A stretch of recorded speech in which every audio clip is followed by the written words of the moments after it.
You're listening to the Creative Seat Podcast, where the curious and creative come to listen and be inspired. I'm Samantha K. Henderson, independent producer and your host. If you're interested in finding out more about me or our guests, visit the website at www.thecreativeseat.com. Thanks to Filmcraft Studio Gear for sponsoring this episode. Visit their website, www.filmcraftla.com, and pick up a customizable studio director chair today. It's legit my favorite creative seat. Filmcraft does so many great things in the community, and I'm proud to be part of the Filmcraft LA family. Our guest on this episode is Dawn Spinella. She's an award-winning writer, director, and producer with multiple short films active on the film festival circuit. She won the Alfred P. Sloan Award for Screenwriting and was nominated for the Humanitas Award while a grad student in the Screenwriting MFA program at UCLA. Dawn is also a filmmaking mentor for the Youth Cinema Project, Latino Film Institute, and currently in development as a producer-director on a faith-based feature. Her bio is impressive. Now let's get her in the creative seat. Dawn, we're going to talk about transformational screenwriting. But before we dive into that, please tell the audience about yourself and how you came to writing and directing. Oh, okay. Well, hi, Sam. Thank you for having me here. It's awesome to be talking with you. So, I had a really interesting childhood, and I discovered television kind of late in life and films. I grew up a lot in the mountains, and you could say that I was like a little wild animal raised by some hippies off the grid. And I think because I was raised that way, it sparked a lot of imagination because, I had to play in the woods and create games and stories and all of that to keep myself occupied. And I read like crazy. And I remember, though, when I reached my teen years and I saw a few films. Cinema Paradiso was one of them. Room with a View was another, the Merchant Ivory film. And I thought, holy cow, these are amazing. And it was in that moment where I thought this would be an art that I would love to be involved with. I don't know how, I don't know what, but it sparked something in me. And then later on, I ended up getting involved with acting and in theater, and I fell in love with words. I'd been reading forever anyway. I loved words, but when I started reading like Tennessee Williams, I went, oh my gosh, you get to create a whole world with these words. And at that point I was like, oh, acting's so limited. It's the writing that you get to create the worlds with. I knew that I wanted to write. I was in theater and I continued to act, but then I started to direct and just produce theater, always being creative, and started doing a little bit of writing. And it was at that point where I decided that I would one day go on to get my MFA at UCLA because I thought that in order to be a writer, you really had to study and learn. At that point, I wasn't even aware of what a script was, necessarily a screenplay. I knew about plays, but I wasn't really aware of screenplays because I wasn't in that industry yet. And it was after leaving the stage because acting became it was like it absorbed too much of my evenings and I started acting on camera. That's when I discovered that, oh, this is the route into film. And that just, circular, I just went that route. And knowing me, I like doing one thing isn't enough. I'm curious and interested and I want to understand lots of things. But that's how I moved into this realm. I did study in my undergrad, I studied film and television and radio. My first script that I wrote was horrible, horrible. I had no idea what I was doing. And then a friend of mine said, oh, you should read this book, Lou Hunter's 434. And I went, oh, holy cow. And it kind of gave you a breakdown of how you could write and how you should write. And it was the beginning. And, Lou Hunter was the chair at UCLA for a long time. He developed the television writing program there.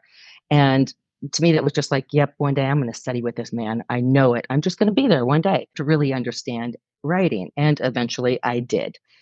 A lot of other things happened between that day and the day that I finally made it in. I had a child and that was completely derailed everything. But I was sitting in class with Lou Hunter and got my degree. And I'll tell you what, when I showed up at UCLA, I didn't know anything about structure, knew nothing. It was my weak point because I'd been acting, dialogue came very easily and naturally, and understanding character motivation was also in there already. But I didn't understand how to craft something to actually be able to tell the story. And of course, there's so much more than just that. That's how I came. That's the long version of how I came around. No, that's inspirational. And what I took away from what you said is even though there were a lot of things that happened in between setting a goal for yourself and getting there, you didn't change your mind. You didn't let the things in between stop you. So that's always a positive, and something I like to restate is like most of us who are doing something or creating something, life is happening while you're trying to create. So you really have to find ways to push through. Absolutely, Sam. And the thing is like life kept happening and happening and happening because if you don't have a goal for yourself that you stay focused on, it's very easy to get pulled to the side, right? To get distracted and you meet a guy or you do this or you meet somebody else or oh, this job offer comes up and it's too hard to resist, the money, all these things start happening just like a character in your play in your screenplay. If you don't keep that goal focused, it's too easy to get distracted. And then the years are gone instantly. I definitely it kept circling back to it. And that's how I knew it was the area that it was that passion rather than a vocation. It was the avocation. Right, right. This is good. So, and it leads us into our topic a bit, right? Talking about transformation, transformational screenwriting. Let's define that. Can you tell us what transformational screenwriting is? So for me, transformational screenwriting is about creating it's about creating a change in the audience as much as it is about creating characters who experience change. But even more importantly than that, it's being able to write something that can profoundly affect an audience and have an impact on them, something that can actually change a belief system or make them begin to question a belief system. To me, that's really powerful. That's good. So it's like a character arc for the audience. Yeah, right. Exactly. If our Exactly. audience, you guys know what we're talking about there. So, is there a process that you go through when you begin to write a script with this transformation in mind? Yeah, well, that's a big one, right? There's so many processes. The first one is knowing what it is you want to achieve with the story, what it is that you want the audience to experience. I always say, what is it you want your audience to experience when I teach? What do you want them to experience? Because they could experience a really frightening film, and just be scared, right? That's cool. That's great. That's pure entertainment. They could experience a love story. They could experience humor. All of that's wonderful and great. But if you want them to experience a shift in beliefs or to begin to even approach that, you really have to know what that is, what that belief system is, and why it is that you think this can be addressed. And there are a lot of big issues out there in the world that need that kind of focus and attention. You can't address huge, huge, huge issues all at once. It takes that melting down like a water on a pebble. It takes time. But for your story to begin to make that kind of impact, you have to start somewhere. And so it's always that what is that change that you want to begin? Just in keeping with transformational screenwriting and the process, how important is story to you then as a filmmaker?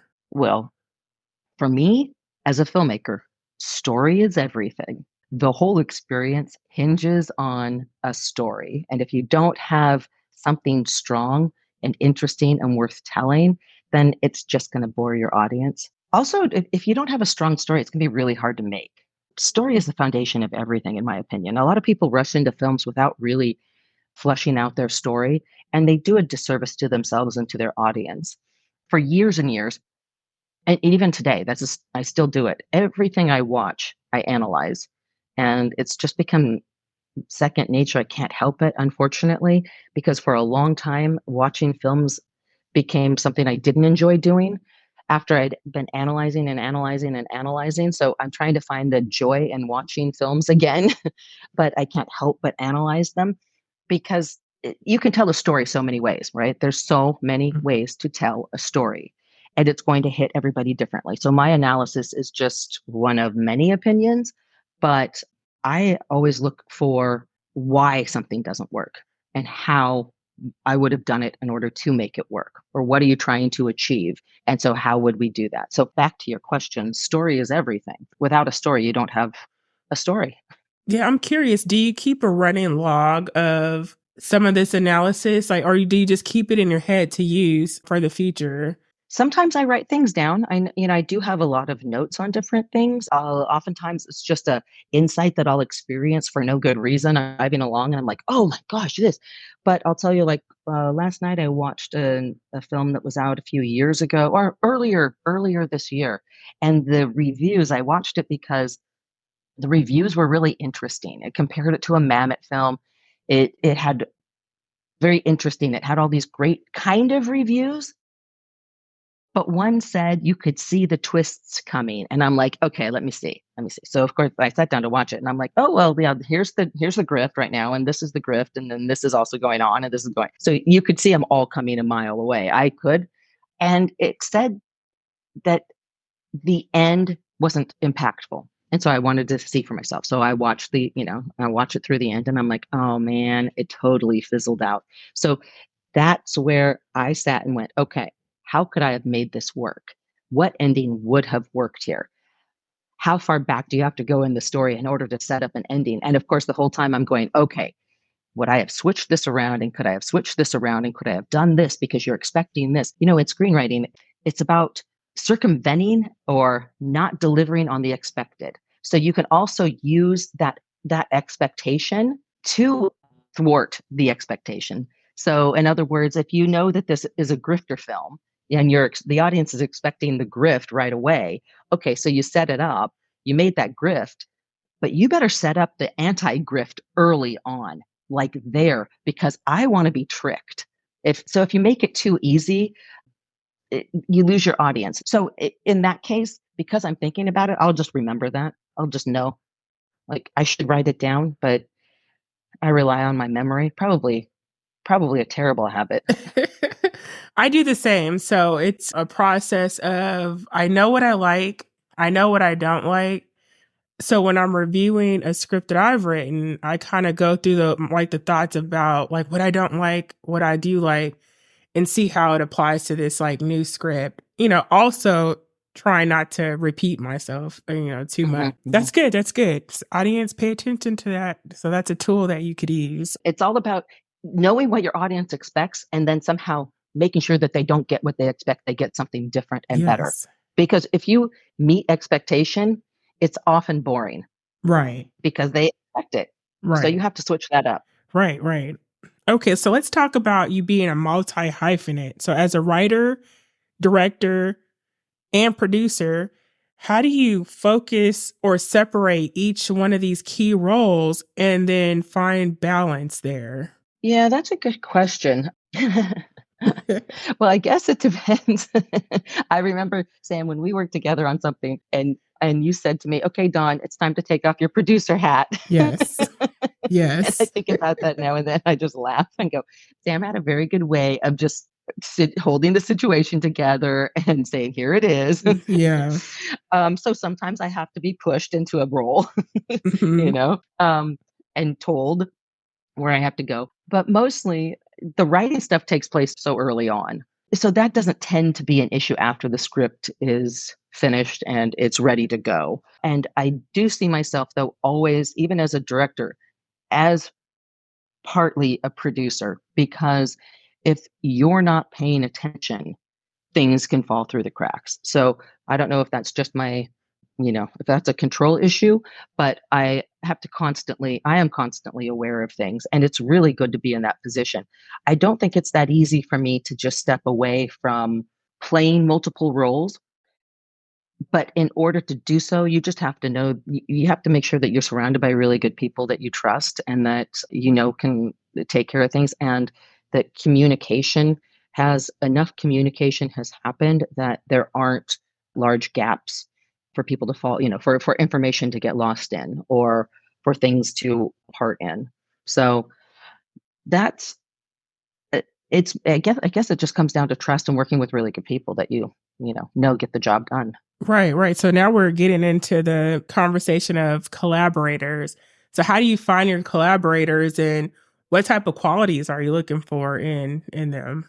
Collaboration is one of the most priceless lessons you can learn about filmmaking, because it is a collaborative art. Learning to be a leader is also about learning to let go of things, right?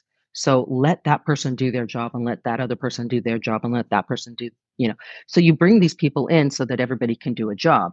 So in order to be able to do your own job, you have to know that they can all do theirs, and you have to let them do that. So when you work with people, you find out whose style you like, whose personality you like, who who is easy to work with, who gets the job done. You find out what works for you, and those are the people that you want to hold on to and collaborate with. Those are the people that you want to work with as much as you can. And collaboration is really the oil that keeps the machine turning.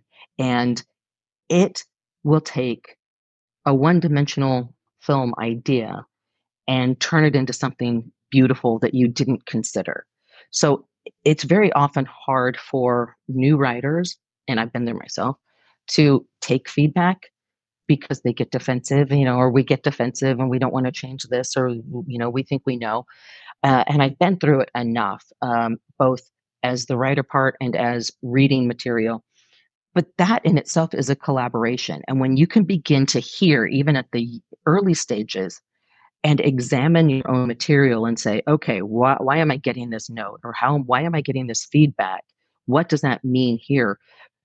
It's going to open your eyes to becoming a far better writer. And it allows you to go into a room and to be able to work with a lot of different people. You don't always have to take everybody's notes. You need to listen. And often the note under the note, or the note that they're giving, isn't exactly what they're trying to say. It may apply to something else. So as far as writing goes, it's such a lonely sport. It really Right. helps to have other people, collaborators that you can at least turn to. I've found that unless I'm working, like, I've got different projects in different stages of production, and I've been working on a novel for a lot of years. And that's my novel, and that's me, and as much as I would love to have help with it, I know that I can't, because the words that come out of me for that are mine. And it's so different than, like, a screenplay, where the feature that I'm working on right now, I had outlined completely and written the first 15 pages when I brought in somebody, a friend of mine, and said, I want you to work with me on this, because I need push, and I need somebody to work with, because I'm so busy. And I brought this other person in to start writing where I'd left off. And then I came back in and started doing rewrites. And that kind of a collaboration, I realized, worked really well for me, because I'm a fast rewriter, but sometimes getting, the first draft out is not always that easy. Oh, it's not easy at all. Oh yeah, that makes Um, that makes sense too. Because if there's a thought there, you can go back to that analysis, right? And see what's working, not working, and mhm, kind of quickly resolve what's not working. mhm, I had not mm, thought of writing as a collaborative sport, but it is, and it can be, and it can work very well in terms of expanding a story, right? Like those checks and balances. Is this character working? Is this plot working? How do yeah, I create this world that relates to someone other than me? So you just gave me a yeah. great idea. I might have to use that. I absolutely think you should. Now that I've used it, I don't necessarily want to go back to doing it the other way. It was so productive and so helpful. distinctly or deliberately chose somebody who had strengths that I didn't have. And because it's a faith-based film, she has a lot of experience in the faith world. And I thought, this will be really helpful. Now, she went in some crazy directions. God love her. She just did some amazing stuff that I never would have thought of, Okay. you know? Mm-hmm. And that's cool because that's where it needed to go. Of course, I pulled it back in to, the direction that I wanted it to go in, but without her wild creativity, it might have just been, stuck in my own little avenue. I think that being able to do that requires you to not be precious about your own work. I had an instructor who would say, "Don't be precious, don't be precious, don't be precious." It took a long time to get that into my head. And being precious is that owning it and not wanting to take anybody's notes and not wanting to change anything and not wanting to throw anything out and just thinking that everything is just right the way you have it. Oh, hell no. Don't be precious. Don't be precious. But the novel I'm more precious with. Even, Okay. somebody could step in and help out. But right now it's just me. I almost feel like my novel's more of a poetry where the screenplay is a big picture, you know? Join the community and spark creative conversation. Share what inspires, motivates, or triggers your creative self. We're on Instagram and Facebook at The Creative Seed. Yeah, so I'm going to look forward to reading that novel, Dawn, when it's Yeah. published. So, Oh man, me too. Me too. I'm halfway through. I've been halfway through for okay. a long time. Yeah, no, I get I it. I did want to say that the transformational screenwriting, that is a book on transformational screenwriting. I think it was the second script I wrote after I got into UCLA was a script about my grandmother. And it was the second script I think I wrote about my grandmother at UCLA. And it was a biopic. And I got really into biopics. And I started studying and trying to understand how do you write a biographical story. And I studied with Dustin Lance Black, and he had written Milk. And I I don't know if you've noticed in me, when I get interested in something, I really start absorbing as much as I can Oh, about yeah. it and studying and doing that. So I had started studying that, and I realized that all the biographical people I was interested in were transformational. They Okay. had a transformational impact on society or others in the world somehow. And I think that's where that joined for me because I really thought, oh, wow, okay, what if we could take that transformational journey of that person that impacts society in real life and put that into a story, that isn't necessarily their life, but any kind of story. So I started working on this, just a screenwriting book on transformational screenwriting, expecting to be done within the next month and a half to 2 months. And I'm going to be looking for beta readers actually. So I'll raise my hand. I would love that. I would love that. I need feedback. I'm not precious. I want some good feedback, Okay. anything. So eventually I want to follow up with a biographical story because I've written so many now. Okay. Yeah, no, we're going to look forward to that. I wanted to go back just a bit because you talked about your faith based feature film. So, can you tell us more about that project? Yes, absolutely. So, have you ever been sitting around with a friend, somebody, and you guys just start batting ideas around? And you're like, this would make a great story. What if this and what if that and da da da? Right. Okay. So that's kind of how this story came about. And I had never intended to write anything that was really faith based. But then when I looked at what I've written, everything, almost everything had some connection to God in it in one way or another, whether it was about a homosexual and the church. It was my grandmother, a scientist who grappled with God. It was like there were always these levels of God within my scripts. And I realized I really found that interesting. So I decided, you know what, I'm going to try my hand at a purely faith-based script that feels more like a Hallmark film. I figured I would end up producing it. Okay. So we get started. We're brainstorming these different ideas, and I end up working on this project with this guy whose daughter wants to get into filming and she wants to be an actress. And I said, I've got this great story that I think she would be perfect for. And so, as it turns out, he's very faith based and had wanted to start working producing faith based films. So, that mesh, it just started happening. So, now we're working together and we expect to start shooting in a few months. Oh, So, that's wonderful. So we'll get yeah. to bring you back once you are ready to release that because I'd love to be part of that. And I'll show up to your premiere. Absolutely. Oh, that's Thank you. Yeah, wonderful. yeah. That'll be fun. That'll be fun. That's my first, I think my first directing. Yeah, my first directing feature.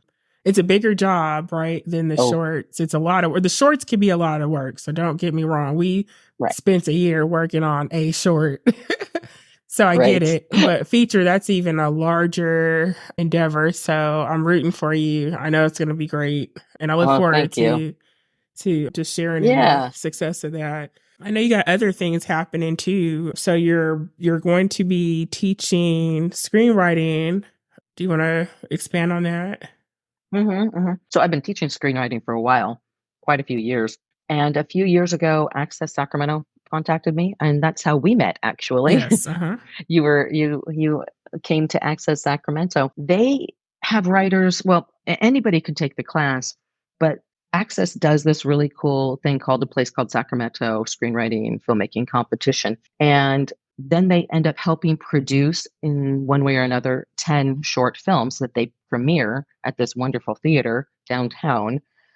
They had me come in to teach the class, and they do short films. They're up to 10 minutes, but the information that I teach is applicable to features or shorts or whichever length you're doing. So I have been doing that class now, I'm not sure, for 4 or 5 years, and we'll be doing it again on January 27th and February 3rd.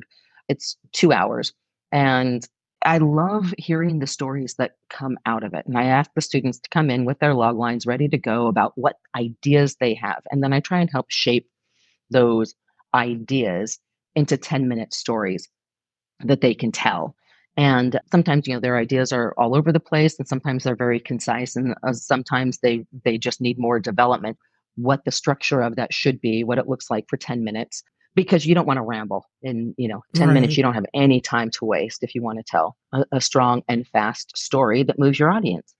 So that's coming up, and it's a great opportunity. It's very inexpensive. I'm not sure what they charge anymore, but you would contact Access Sacramento if somebody wanted to take it. I did participate in a workshop and I was the student that walked in without an idea. I think we had our day one and I listened to you and I went home and still didn't have any idea. And then on the Thursday before the Friday where you wanted us to submit the scripts ahead of our Saturday workshop date, I hand wrote a script at work. And then I had to go home and type it up. And I was thinking like, oh, I don't know, like Dawn's probably going to be like poo-pooing on my on my little script that I felt like I just put out there. It was a fictional story, but based on characters in my life, so my dad and my brother. And I don't know if it's because it was Dawn being my instructor or like I actually am a great writer. I don't know. But I ended up being selected for a place called Sacramento that year and went on to win the Producer's Choice Award. So thank you, Dawn. That was a great experience. And you did not Uh, poo poo on my script, but you did make me work on it. So going back to her, like really focusing on the story and the characters and like your thought process, she did make me think, which helped with the revisions because there were like revisions after that initial draft. But the workshop is really good and helpful. And again, she's right. It applies to like all of your writing. I use those techniques in feature films that I'm working on. that's awesome. I'm so glad to hear that story. I love that we met there. I vaguely remember, I remember the story completely, but thinking about the script, one, I didn't feel like it was a new writer script that you had turned in. And two, I would never poo poo on anybody's story. And three, I don't think your story actually needed a whole lot of work. I think it needed a little bit of focus. You had the nuts and bolts. So you were just there. Either you were listening really well and you said, okay, this is how I'm going to apply it, or else you just have this great knack or you've been doing it for a little while. I was really impressed. And I think with a little bit of shaping, I don't think your story took all that much to shape it up. And I can tell when I read, first of all, when I hear the idea, and two, if the writer will listen to me, they'll get in. Chances are they're going to be accepted Hmm. Hmm. if the story works as a family friendly kind of story. But you have to really, again, it's like writers not being so attached to their version of it. Right. And that's fine if you are, but if your goal is to just write your version of it, then that's fine. If your goal is to get into this competition and see where you can go with it, then you need to listen to the direction to get there. Right. And we could um, even expand that a bit too. So if your goal as a writer is to get into a competition or get the film made, you know, you need a producer, you need a director to be attached to it, you need production designers, you need a whole team, and they have to buy in to the story based on that script that you have. So it's really important to be focused and to take the feedback that Dawn is talking about. So in the first year that I taught it, there was one gal that I had sent her so many rewrites. She just kept sending it over again, sending it over. I'm like, okay, well, fix this, fix me to do this, whatever. And she told me at one point, she said she was in tears because she just like, how many times am I going to have to oh do yeah. these rewrites? But we worked on Smash, and I did like 15 or Yes. 20 rewrites of that thing because it changed, constantly kept changing. We'll never know exactly why, but it did. And I was probably in tears. But yeah, so I fondly now call my class "There Will Be Tears" screenwriting. Oh yeah, I like that. I like that. I lightened up a little bit. Like, if you want to keep sending it to me, I'll keep giving you Yeah, those. yeah. But at some point, you're going to have to say enough, enough. Right, right. It's like, when do you say I'm done? And that's a skill in itself. The start could be hard. To start any creative endeavor could be hard because life is happening all the time. But also, knowing when to say you're done is also another skill that we have to develop. Don, I want to ask you, just because I think it's the right question. Do you have a project that you are most proud of, and why? I'm really proud of the one that I wrote about my grandmother. I had known my grandmother geez, she was a young woman during the Depression, and she raised four kids, and she came out here to Sacramento, like probably in the late 50s, early 60s. And because she was just, I think she had just started college when the Depression hit. And so she had to quit college, drop out. And then she got pregnant and had kids. And, it was like life just kept happening. And I'd always heard the story about her. She died when I was quite young, so I never got the information. But the family history was that she had been really involved with the Aerojet, and well, we were supposed to put a man on the moon, right? And so Oh, she was wow. involved with the Titan rocket engines before we went to the next level of the Apollo. And I'm like, that's pretty cool. What happened? Well, then she passed away, and nobody knew the real story. And always wanted to write that story. I just didn't have the information. And when I got to UCLA, they have the Alfred Sloan Science Screenwriting Program. So Sloan finances these programs. They're competitions, and students can submit. They have all kinds of different grants that they offer. This happened to be the one if you were a student. You compete against colleges all over the United States. And so I submitted the idea of what I wanted to write without knowing how I was possibly even going to attack it. And I was accepted. So they accept only so many, right? And then you have to write the story. And what's cool was they hook you up with a science expert. So I was my first year at UCLA, and remember I told you I had structure issues, right? Hmm. So I'm like, I don't know, whatever. We'll see how this works out. I already knew I had the issues. And so I got hooked up. They accepted that. I got hooked up with a Jet Propulsion Laboratory, JPL guy, scientist. And he was amazing because as I'm telling him the story about my grandmother, I had already started doing research, and I had started researching the Apollo engines. And, if it's anything like who wants to just spend their time learning rocket science? I did not, but I had to Mm-hmm. learn something because I wasn't sure how I was going to solve the problems that she faced. And I had to understand it. And then I meet with him and he tells me, your grandmother, her age, based on the time she was there, it was the Titan engines. And plus, I had started calling around. I'd started calling like all the old timers from Aerojet. I'm like, hey, did you know Mary Smith? Did you know Oh, it wow. was crazy what I was doing just to get information. And so it was really great to have that insight because he gave me this background of history that I didn't know. Okay, and then this is what happened. This is the best part. This is not the best part. There was a death in the family, and I had to come home, and it was over the holidays. We all hung out before the service, and this friend of our family, she'd been like an aunt to me all my life. She had passed away, and her brother was there. And he's like, What have you been up to? What have you been up to?" I'm like, "Yeah, I'm doing this, I'm doing that. I'm working on a story about my grandmother, and what happened when she was at Aerojet." He's like, "Oh my gosh, Dawn, I remember the night your grandmother came over. I sat there with my dad and your grandmother, and she told us the story." I'm like, "What?"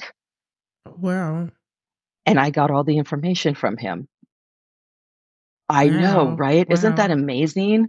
And it wasn't just one problem, it was two. I'm like, "Hallelujah, hallelujah." That's great. Right? Because you have like so structurally, two problems was way better than just one. And and my grandmother had Parkinson's, and when she was young, Parkinson's, they didn't treat it really. There, so I had that in the story idea, but it was him being able to give me the information that I was missing that made all the difference. Now I went back to my science advisor and said, "Okay, here's the deal. This is what the problem was." And then he was like, "Okay, so now here's the deal. Here are the ways this could have happened. Da da da da da." So then it was. I finished it, and I think I did two drafts. Like, boom. Yes, hello structure. I did it in Yes. two drafts, and then I won. I won the Sloan Science screenwriting thing. So it was cool that I think I'm really proud of that. Just because it was a story about my grandmother, it was one of my first real scripts, and it was about science and family. And my mom read it and cried, and Oh, I'm like, that's of course she awesome. did. That's awesome. It's really great that you could create something new based on something that was near and dear to you. And that something Hmm. is a loved one and their experience. So, and I think it's amazing that you had this relative just come out of the blue and have this missing piece of information because that doesn't happen very often. So, going back to like that faith-based element in your screenwriting, like that's a miracle, right? Yeah, Or akin to yeah, that. That's yeah. awesome. Well, Dawn, this has been a great discussion. Always love talking to you and working with you. You know, I admire you as a writer, but also as a person. You're very genuine, intelligent, down to earth, and warm. And so I always appreciate working with you in any and all capacities. And I hope to continue to do that. So I really thank you again for being here tonight. But before we sign off, do you have any parting words for our audience? Well, first of all, thank you, Sam. Thank you for saying that. That's so nice of you. I feel the same way about you. So I appreciate that. It makes me feel makes me feel good. I want my time here on earth to matter. And here's where I segue into those words. One of the things I have learned and am still learning in the last couple of years is you can be really hyper focused on achieving certain things. And that is not what matters ultimately. Ultimately, it comes down to the experience that you have here on earth every day and what you're doing and how you connect with other people. So put that first. It's been very hard for me. And that's going forward. I always want that to be the first thing that matters most is that experience and that connection. And when you have that connection, you're going to find the people that resonate with you. And then the second thing is don't waste any time. Don't waste time. It's fleeting. It goes by in the blink of an eye. It is gone before you know it. And you want both of the experiences of connecting with people and doing the thing that you love to do in life to propel you forward. And I said earlier that you can have a vocation, but ultimately it's where your avocation and your vocation meet, that you experience what life should be, and so don't get so hyper focused on just having to achieve, achieve, achieve. Find the thing that you love most in life and connect with the people that you care about most. Then you're going to be a great writer because you can use that. Right. And I think that advice applies to like whatever creative endeavor you're Right. involved in or you're interested in. So we're talking about writing, transformational screenwriting, but it could apply to a visual artist. It could apply to a music artist. Hey, I'm going to throw in like science is it's science. It's serious, it's scary, but it's also you got to be creative there too to solve like these world problems that arise. So whatever you want to do, don't waste the time. Don't waste your Don't waste the time. time. Right. Right. Yeah. Yeah. I wish I'd known like it. I did know when I was 20 what I wanted to do, but I didn't think it was possible. True, true. I think we all have a little bit of that. It's like, especially when we have families that love and support us, but they don't know that route. My parents Exactly. knew to work. They knew to get your education. They also kind of encouraged us to be entrepreneurs, but how to get there was something that we had to learn. And so it was like we're kind of encouraging you to have this baseline start, right, with your education.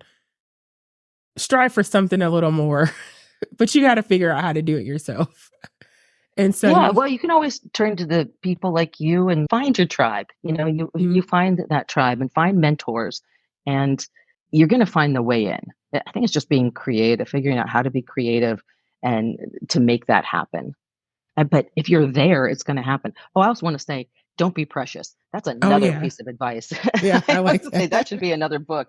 Don't be precious. Don't be precious. That You'll could be get your next one. you'll get so much more done. Yeah, I agree. All right, audience, we're gonna sign off. Audience, make sure we go check out the Creative Seat website. We'll have Dawn's bio on there. We'll have the link to this episode so you can find out more about her. We're going to be looking forward to reading your novel when it's available. We're going to be looking forward to feature film when it is released. I'm really excited about those two things. You're going to be one of my beta readers. Yes, I'll be the I beta. need beta I'll readers. definitely do that. So if you're interested, you can reach out to me and I'll connect you to Dawn. So we'll talk about that. And I'll also put it on the website. And then if you're in the Sacramento area and you're interested in taking the workshop, you want to register via Access Sacramento. So accesssacramento.org, I believe, is the website. And you can find them online. There are some great people. So definitely check that out. And we're going to sign off. Thank you, Dawn. All right. Thank you, Sam. Thanks so much. Talk to you soon. Have a great year. You too. Thank you. Creativity. It's like learning to ride a bicycle. You get on it, you fall a few times, then one day you're riding along with all the confidence.